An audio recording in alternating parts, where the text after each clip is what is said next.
बार बार दानिश अली प्रधानमंत्री जी को नीच कह रहे थे। मैं खुद दानिश अली के कमेंट का भोगी हूं। उन्होंने अभद्र भाषा मेरे परिवार पर, मेरे बच्चों पर की थी। हाउस के अंदर धमकी भी दी कि बाहर भी देखूंगा।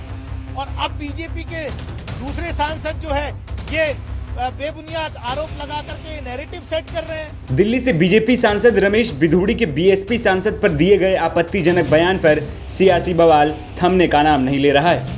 एक और जहां विपक्षी गठबंधन के नेता बिधूड़ी के साथ साथ बीजेपी पर भी जमकर हमला बोल रहे थे, वहीं अब तक अपने नेता के बयान पर बैकफुट पर खेल रही बीजेपी अब फ्रंट फुट पर आ गई और अपने नेता को बचाने के लिए बीजेपी ने बीएसपी सांसद दानिश अली को घेरना शुरू कर दिया है।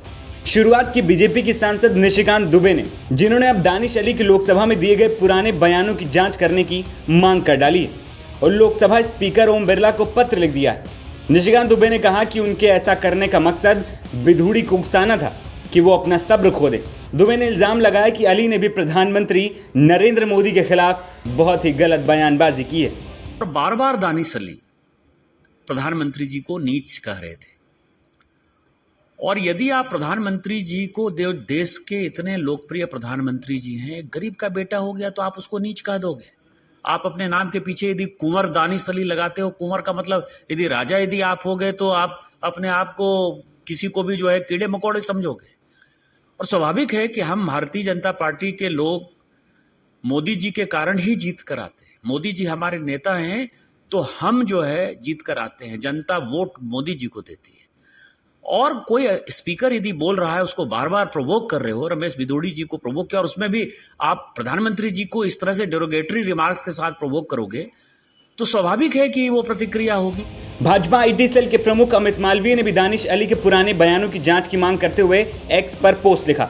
वहीं दानिश अली को घेरने के लिए गोरखपुर से सांसद रवि किशन भी मैदान में उतर आए हैं। सांसद रवि किशन ने भी कुंवर दानिश अली पर कई गंभीर आरोप लगाए और उनके बयानों की जांच के लिए खुद लोकसभा स्पीकर को एक पत्र लिख दिया है।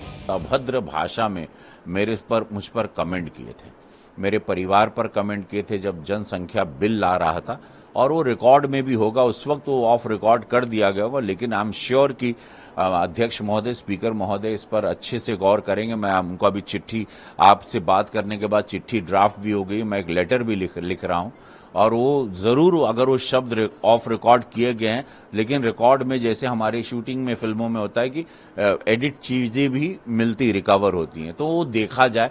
2 बार, एक बार हम अनुराग कश्यप पर कुछ उस विशेष विषय पर बोल रहे थे डायरेक्टर के, तब उन्होंने खड़े होकर बहुत गंदी अभद्र भाषा में बात किया था जो संसदीय गरिमा को गिराता है।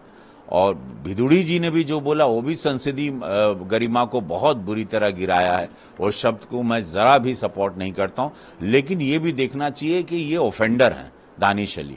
ये हमेशा प्रधानमंत्री जी भी जब बोल रहे थे तो उन्होंने एक बहुत ही गंदे शब्द का इस्तेमाल किया था और वो शब्द भी रिकॉर्डेड होगा और ये बात के गवाह पार्लियामेंट में सब लोग हैं कि दानिश अली 5 साल से 4.5 पौने 5 साल हो गए हमको सदन में, वो जब भी कोई भी बोलने के लिए भारतीय जनता पार्टी का खड़ा होता है तो बहुत प्रोवोक करते हैं।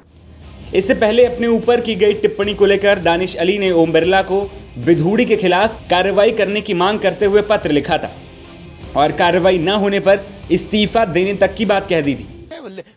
मेरी वर्बल लिंचिंग तो हाउस के अंदर हो गई और सांसद ने हाउस के अंदर धमकी भी दी कि बाहर भी देखूंगा।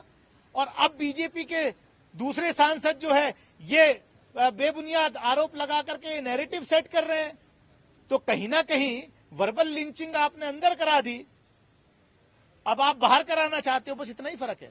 यानी बयानबाजी के बाद अब पत्रबाजी भी शुरू हो गई। फिलहाल रमेश बिधूड़ी द्वारा दिए गए बयान के बाद शुरू हुए घमासान के अभी भी थमने के आसार नहीं नजर आ रहे हैं। देखना यह होगा कि आखिर इस पूरे मामले को विपक्ष अच्छे से भुना पाएगा या फिर बीजेपी एक बार फिर अपनी रणनीति से विपक्ष को बैकफुट पर धकेल देगी।